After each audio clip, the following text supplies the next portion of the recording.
Ronald had always been the kind of man who never sought attention, clocking in early, keeping his section spotless, and working quietly through every shift with steady hands and a head full of soft music. On that Tuesday afternoon in Maple Brook Market, the aisles smelled faintly of citrus and floor polish as he wheeled out a fresh pallet of canned greens, unaware that something far heavier than produce was about to roll his way. He didn't hear the squad car pull up, didn't see the badge approaching, just heard the shift in the room's energy when a voice cut through the air like a slap. "Let me see your ID." The words came without warning, without a greeting, just raw force from a young officer who hadn't introduced himself, hadn't offered a reason, hadn't even glanced around before zoning in on Ronald.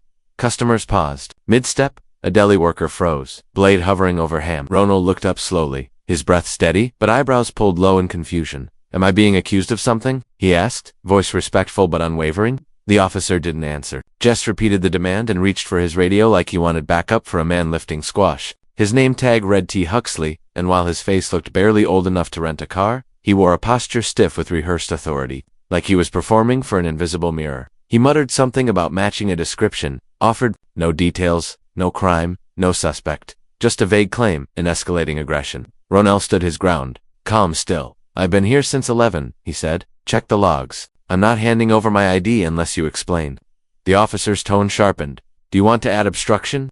It was louder now, intentionally so, enough for the whole aisle to hear. A toddler started fussing in a nearby cart. Cameras rose from coat pockets. A quiet click signaled someone recording, then another, and another. Tension crackled across the produce section like static under fluorescent light. Ronald didn't flinch. "Call your supervisor," he said, firm but not angry, "because this feels like harassment." That flickered the pause in Huxley's stance. Wasn't long, but it was there. People noticed. And then from the back hallway came the sound of heels hitting tile, slow, sharp, purposeful. Tanya Belrose, the store's longtime manager and quiet storm of discipline, stepped into view. Her blazer was rolled at the cuffs, and her mouth was set in a straight line, but her eyes carried heat. "Is there a problem?" she asked, now standing beside Ronald like a lawyer ready for court. Huxley's body tensed. "This is a police matter." Tanya didn't blink. "This is my employee, and you haven't said why you're targeting him." Phones stayed up. A teenage boy was live streaming now near the apples. Huxley stammered something about a theft report, mumbled about a dark hoodie, but Tanya pointed squarely at Ronald. "Blue vest. Name badge. Hoodie locked in the back room. Want me to get it for you?" she offered coolly. Murmurs rippled. An older white man shook his head and muttered, "What kind of police work is this?" Huxley tried again, clinging to the idea of a vague profile. Tanya cut him off. "Do you have anything more than black man in a hoodie? Because that's not a profile. That's a stereotype." And there it was. Silence so heavy it pressed against the ceiling tiles. Huxley's mask was cracking. Then, from the spice aisle, a man with wire-rimmed glasses and a quiet aura stepped forward, basket in hand. "Excuse me," he said politely. "I'm Julian Ocampo, retired civil rights attorney. I have a question." Huxley stiffened. "What's your legal basis for detaining this man?" Julian's tone was calm, measured, but firm. "Because unless you suspect him of a specific crime under Alabama law, he is not required to show you anything. He's not driving, he's working." And then, turning slightly to the crowd, Julian added, "And there are at least 9 cameras filming this." Huxley's jaw tightened. The badge didn't feel as heavy now. His voice dropped into a mumble, just following up on a report. But Julian wasn't done. "Then follow up properly, because this community deserves better than fear tactics and grocery aisles." Ronald hadn't moved, hadn't raised his voice once, but he stood with the quiet gravity of someone who knew what this was and what it wasn't. Huxley looked around. Too many witnesses. Too many eyes, too many truths he couldn't bend. And yet, instead of backing off, he stepped closer. Just one step. Just enough for his hand to hover near his belt, not his gun, but close. A gasp rose from the bananas. Tanya stepped forward. Not quickly, just enough to block the space between her employee and the state. "Back off," she said. Not a threat, not a plea, just a statement of fact. The room didn't breathe. Somewhere overhead, security cameras blinked silently, and for the first time, Officer Huxley didn't speak. "You're not going to corner one of my employees in front of the cereal aisle like he's some wanted man," Tanya said, her voice firm but low, "especially not when you haven't had the decency to explain why." Her words hung in the air like the echo of a courtroom gavel, sharp and final. Huxley's jaw clenched, like he was itching to fire back, but she stepped in closer before he could. "I've got every clock and time, break log, and all camera feed you can ask for," she added, the weight of 21 years managing that store behind every syllable. "I will print it all out and walk it to the precinct myself." Behind her, Ronald let out a breath through his nose, not from fear, but from exhaustion. Not of the job, not of his work, but of this script, this play he didn't audition for. where he had to stay composed just to survive someone else's panic. "You know what's wild?" he said quietly, his voice more reflection than confrontation. "My little cousin just wrote a paper on the Fourth Amendment about protection from unreasonable searches, and here I am, living the footnote." That struck something deeper than anyone expected. Huxley squared his stance, but Tanya wasn't finished. "You want to know what you're doing right now?" she asked, tilting her head toward the cereal aisle. "You've got a child over there hiding behind their mother. You've shut down half my registers. And now my regulars, the ones who know this man by name, they're looking at you like you're the problem."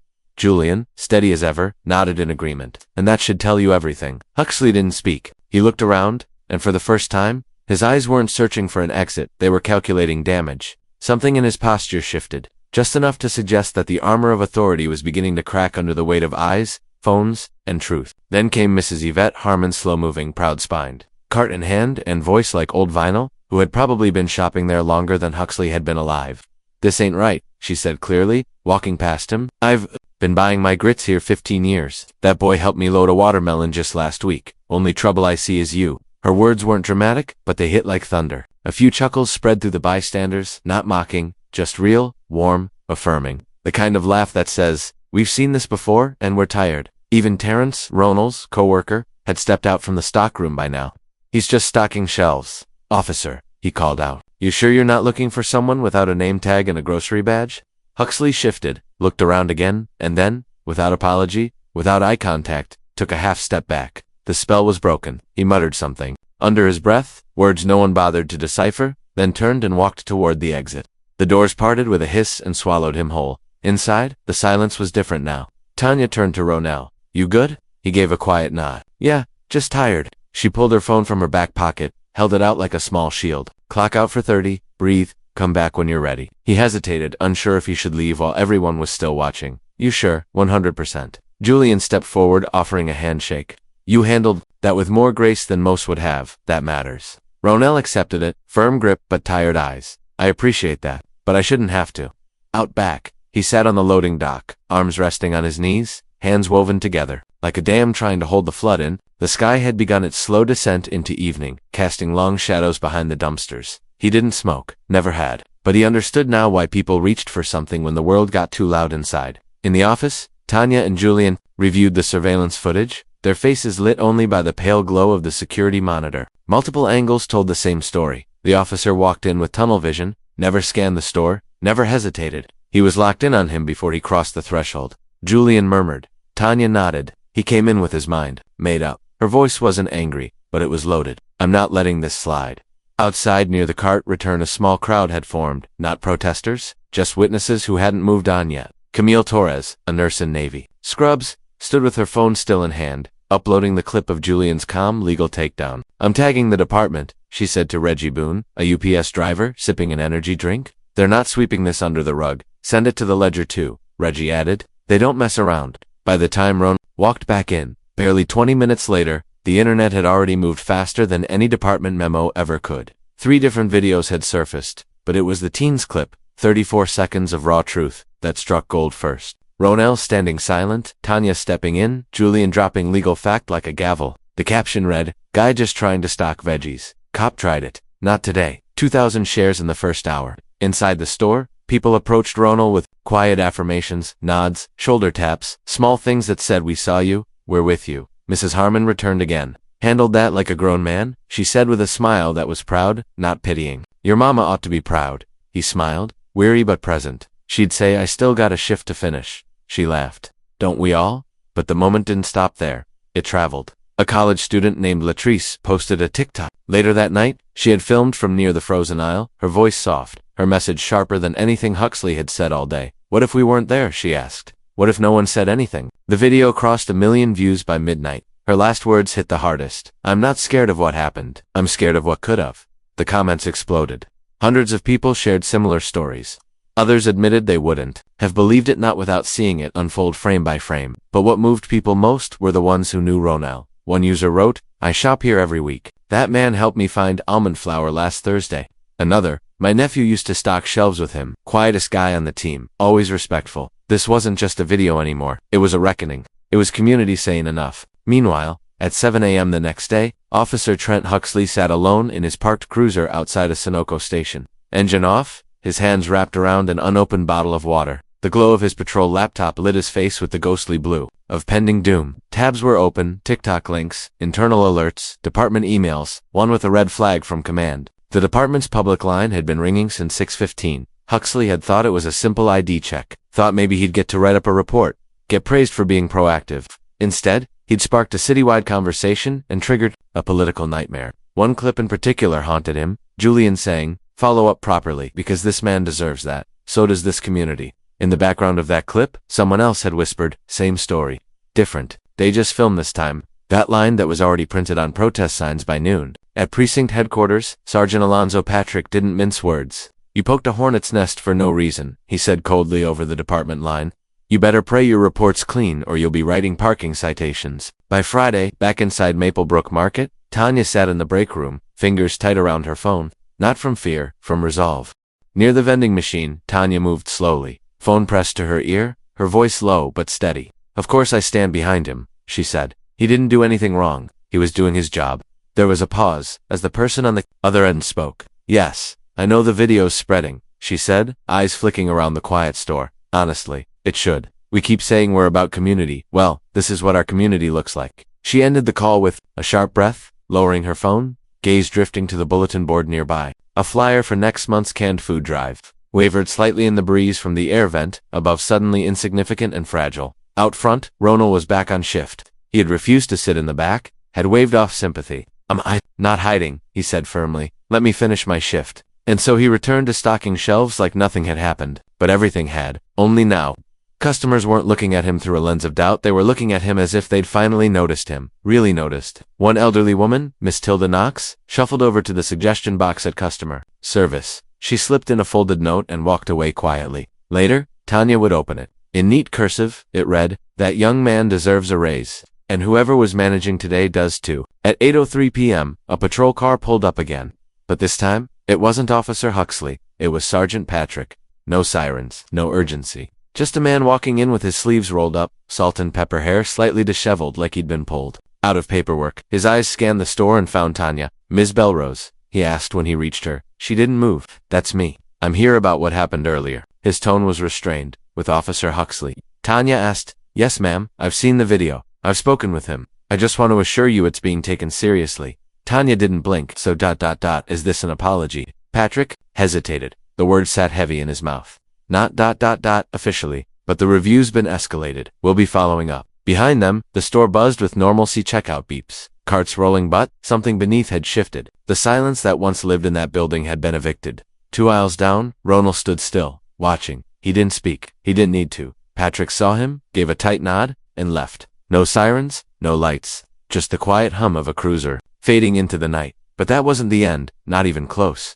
Online, the story had already taken on a life of its own. What began as a small-town confrontation was now a trending thread across platforms.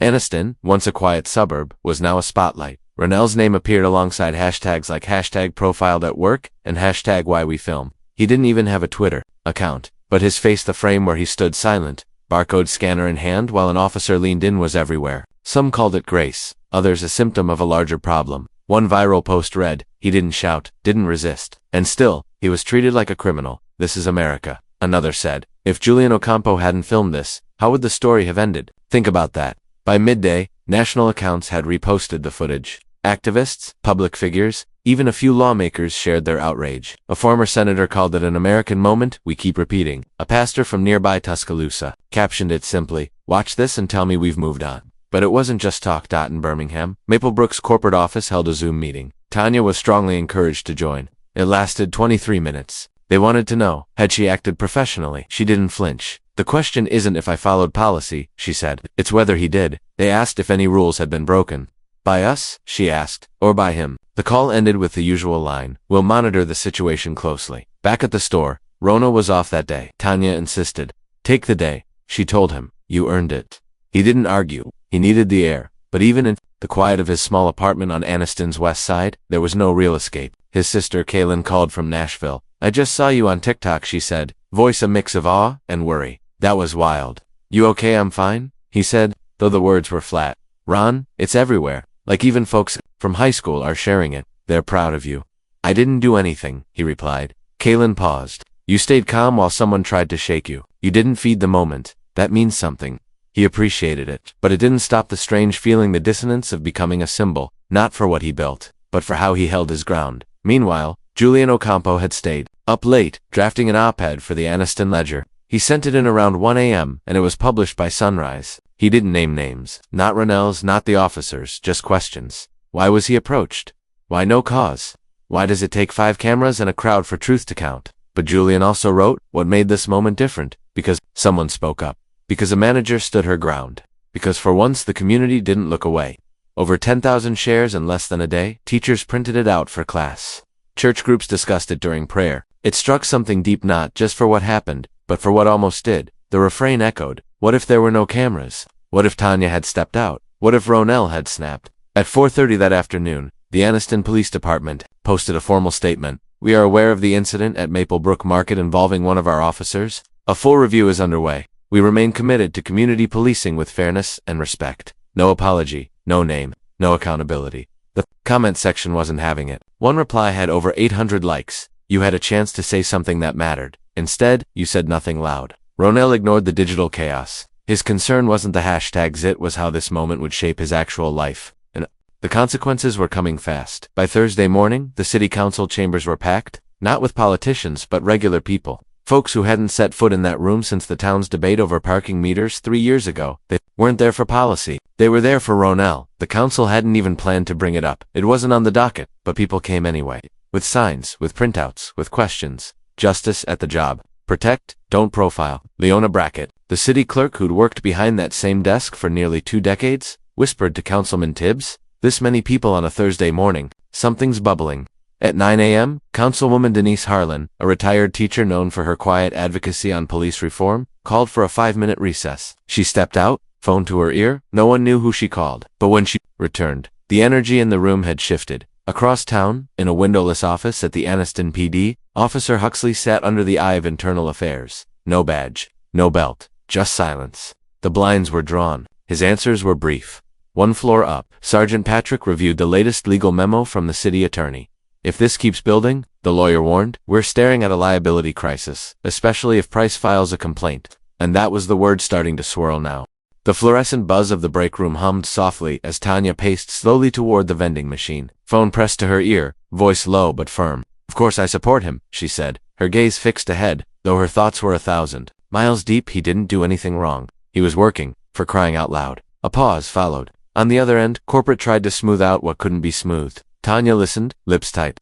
Yes, I understand it's getting media traction, and I think it should. We always say we're a store built on community. Well, this is our community. She ended the call with a hard sigh, her eyes drifting toward the employee bulletin board. A flyer for next month's canned food drive fluttered gently under the AC vent's breath, fragile against a moment that had grown too heavy for paper. Out front, Ronald was back on the floor. He'd insisted. I don't want to sit in the back and hide, he'd said. I want to finish my shift. So he did, lining up cans of evaporated milk like nothing had happened. Even though everything had, customers no longer looked at him with indifference. They saw him now, not suspicion, not pity, just recognition, like someone who'd become part of a bigger truth. One woman, Miss Tilda Knox, quietly dropped a folded slip into the suggestion box. That young man deserves a raise. And whoever the manager was today deserves one too. At 8:03 p.m., a cruiser pulled up again. Not Officer Huxley this time. It was Sergeant Patrick Toll, salt and pepper hair, sleeves rolled up like he'd just been pulled out of paperwork mid-shift and wished he hadn't. He walked in slow,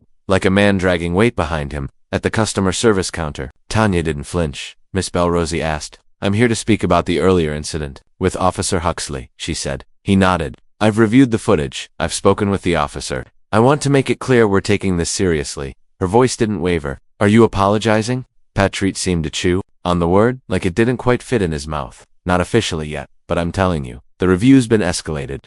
We'll be in touch. Behind him, the store kept humming, people buying cereal, families in slippers wandering the aisles, but the atmosphere had changed. The silence that once filled the store now had a fracture in it. 2 aisles down, Ronald watched the exchange. He didn't say anything, didn't need to. Patrick saw him, nodded slightly, and left without a sound. No sirens, no lights, just a quiet retreat. But it wasn't the end, not even close. Overnight, the internet did what it always does, caught fire. Anniston, the quiet town with its sleepy streets and familiar stop signs, was suddenly trending. A confrontation inside a mid-sized grocery store had transformed into a national moment.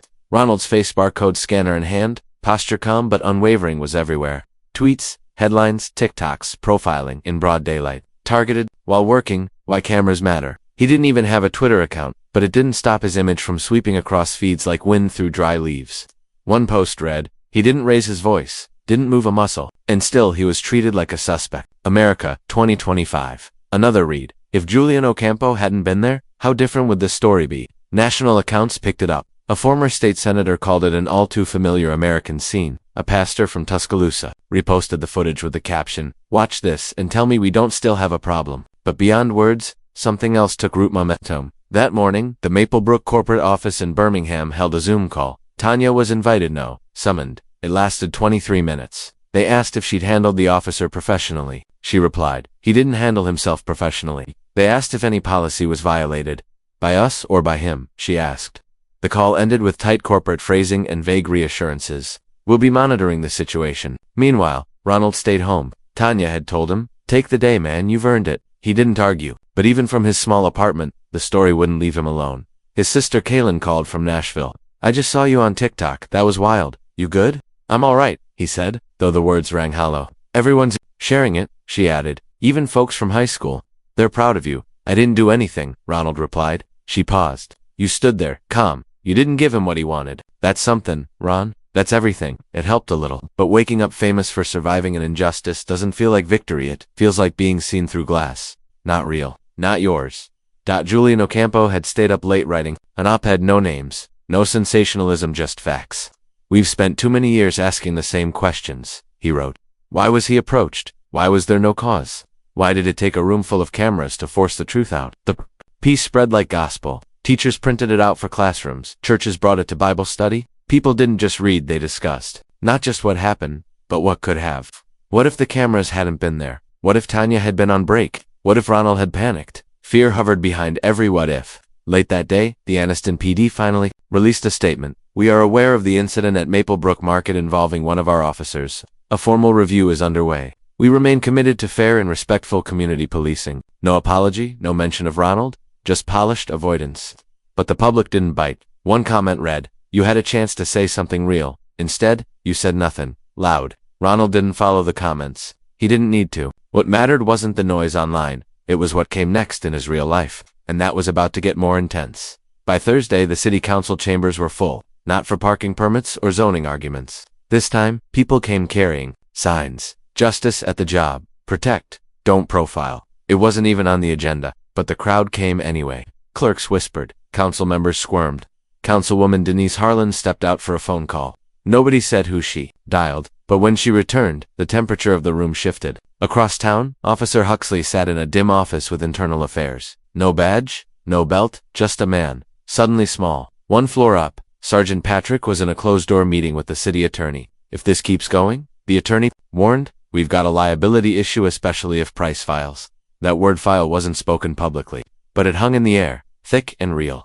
Across town, inside a softly lit room of Greater Life Community Church, the impact rippled in ways no one anticipated. Pastor Marcellus Trigg paused during the Wednesday evening gathering, his words landing heavier than usual among the 18 people encircled on cold folding chairs. "We always ask what we should do in the face of injustice," he began, voice deep and still. "But what I saw in that footage, it wasn't just Ronell's quiet defiance that mattered. It was Tanya's timing. The people who recorded the silence of a crowd that said, 'We see you,' that we don't let slide.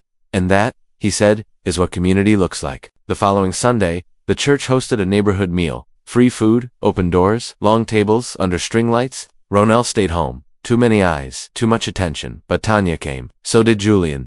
And as the evening dimmed into warmth, in soft laughter, Julian stood up beside the dessert table and did something no one expected. "I don't want this to be the story of a bad cop and a brave man," he said. "That's a part of it, sure. But this is really a story about regular folks who decided not to look away even when it was uncomfortable, even when it was risky. That's what pushes the world forward. Not rules, not speeches, people, showing up, staying present." His words weren't polished, but they hit clean. And people clapped not for show, not for politics, but because it felt like truth. Meanwhile, the department stayed mostly quiet. Officer Huxley was still on leave. Whispers suggested he'd been pulled from active patrol, or maybe pushed toward resignation, but there were no official updates. None of it mattered much to Ronald now. What stuck in his mind wasn't policy shifts or internal memos. It was the people. The way they started approaching him not just to say thank you, but to share. A city bus driver told him about a similar moment she had faced years ago. A grocery store clerk from another part of town said she now kept her phone in her apron at all times.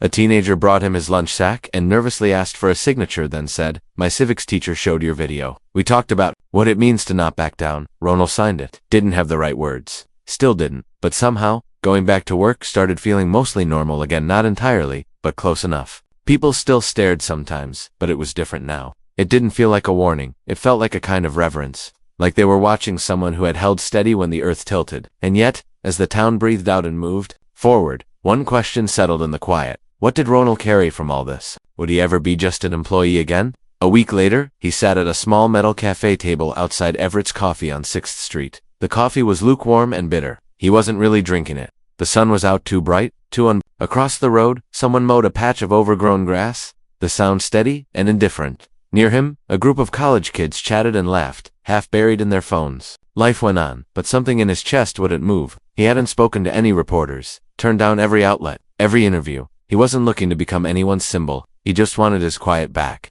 But peace didn't taste the same anymore. Julian showed up without warning, dragging a chair across the concrete and settling in with a tall cup of sweet tea. Same wire-rimmed glasses, same unreadable calm. "Didn't think I'd run into you," Ronell said. Julian smiled.